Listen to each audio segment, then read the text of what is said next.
নদিয়া কৃষ্ণনগরের বউবাজার এলাকার বাসিন্দা সুদীপ্ত দাস ও দেবশ্রুতি দাস ভূস্বর্গ কাশ্মীরে মধুচন্দ্রিমায় যান দম্পতি।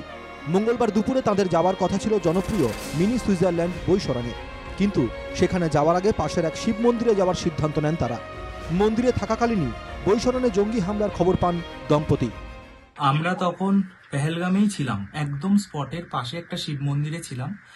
তো আমরা তারপর ওখান থেকে বেরোনোর পর আমার কিছু বন্ধুর মেসেজ পাই এবং ওখানে লোকাল সোর্স থেকে জানতে পারি এখানে একটা এরকম অ্যাটাক হয়েছে। ঘুরতে গিয়ে আলাপ হয়েছিল বহু পর্যটকের সঙ্গে। গত কয়েকদিনে কাশ্মীরের অনেক জায়গায় ঘুরেছেন একসঙ্গে, কিন্তু একটা জঙ্গি হানায় সব শেষ। যাদের সঙ্গে গত কয়েকদিনে কাশ্মীরে ঘুরলেন, টিভিতে তাদের মৃতদেহ দেখে আতঙ্কের কৃষ্ণনগরের দম্পতি। মন্দিরে যদি না যেতেন তাহলে কি হতো ভেবেই বারবার শিউরে উঠছেন দেবশ্রুতি দাস। মানে ভয় ভীষণ পেয়ে গেছিলাম সেই মুহূর্তে, এবং ভিডিওগুলো লাগছে এবং একটা চেনা ফেস যাদেরকে দেখলাম সোমবারে সেদিন, তাদের মধ্যে একজন মারা গেছে। এই জিনিসটা ভীষণ একটা শকিং একটা ব্যাপার আর কি। মানে এইটাকে মেনে নিতে খুব কষ্ট হচ্ছে। দেখলাম সোমবারে সেদিন, তাদের মধ্যে একজন মারা গেছে। এই জিনিসটা ভীষণ একটা শকিং একটা ব্যাপার আর কি। মানে এইটাকে মেনে নিতে খুব কষ্ট হচ্ছে।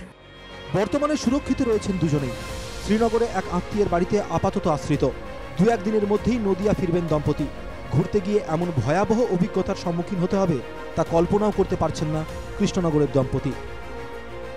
নদিয়া থেকে সুরজিৎ দাসের রিপোর্ট, NKTV বাংলা।